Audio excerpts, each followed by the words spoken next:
15 ದಿನಕ್ಕೆ ಒಂದ್ಸಲ ಇಲ್ಲಿ ಪ್ರದೋಷ ಅಂತ ನಡೆಸ್ತಾರೆ, ಒಳ್ಳೇದಾಗುತ್ತೆ. ಈಗ ನಾನು ಫಸ್ಟ್ ಟೈಮ್ ಬಂದಾಗ ನಾನು ಕೆಲಸದ ಬಗ್ಗೆ ಕೇಳ್ಕೊಂಡಿದ್ದೆ, ಹೋಗಿದ್ದ ವಾರದಲ್ಲೇ ನನಗೆ ಇಂಟರ್ವ್ಯೂ ಬಂತು. ಸೊ ಈಗ ಆಲ್ರೆಡಿ ನಾನು ಅಲ್ಲಿ 6 ಮಂತ್ಸ್ ಕಂಪ್ಲೀಟ್ ಮಾಡಿದ್ದೀನಿ. ಇದು ನಾನು 3rd ಟೈಮ್ ಬರ್ತಿರೋದು.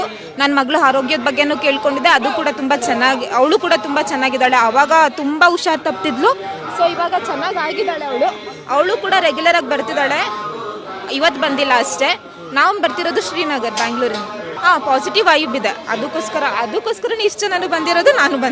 ಇಲ್ಲಿ ಕೇಳ್ಕೊಂಡು ಹೋಗಿದ್ದು ಅದೇ ವಾರದಲ್ಲೇ ನನಗೆ ಇಂಟರ್ವ್ಯೂ ಸಿಕ್ತು, ಕೆಲಸ ಆಯಿತು, ನಾನು ಹೋಗ್ತಿದ್ದೀನಿ. ನನ್ನ ಮಗಳಿಗೆ ಆರೋಗ್ಯ ಕೊಟ್ಟು ಹೇಗೋ ಜಾಬ್ ಕೊಟ್ಟಿದ್ದಾರೆ. ತಿಂಗಳಿಗೆ 2 ಸರಿ ಪ್ರದೋಷ ಪೂಜೆ ಮಾಡ್ತಾರೆ. ಸುಮಾರು ವರ್ಷದಿಂದ ಬರೋರು ಇದ್ದಾರೆ. ತುಂಬ ಚೆನ್ನಾಗಾಗಿದೆ ಅಂತ ಹೇಳಿದ್ದಾರೆ. ನಾವಿದು 5ನೇ ಸರಿ ಬಂದಿರೋದು. ನಾವು ತುಂಬ ಪ್ರದೋಷ ಅಂದರೆ ಸ್ವಾಮಿಗೆ ಅಭಿಷೇಕ ಮಾಡ್ತಾರಲ್ಲ, ಆ ನೀರು ಎಲ್ಲರಿಗೂ ಪ್ರೋಷಣೆ ಮಾಡ್ತಾರೆ. ತಿಂಗಳಿಗೆ 2 ಸರಿ ಮಾಡ್ತಾರೆ. ಒಳ್ಳೆಯದಾಗುತ್ತೆ. ಅಂದರೆ ನನಗೆ ಒಂದು ಸ್ವಲ್ಪ ಮನಸ್ಥಿತಿ ತುಂಬ ಬೇಜಾರು ಅನ್ನಿಸ್ತಾ ಇತ್ತು. ಇಲ್ಲಿ ಬಂದಮೇಲೆ ನೆಮ್ಮದಿ ಅನ್ನಿಸ್ತು. ಪರವಾಗಿಲ್ಲ, ತುಂಬ ಸಮಾಧಾನ ಆಯಿತು. ಇದು 5ನೇ.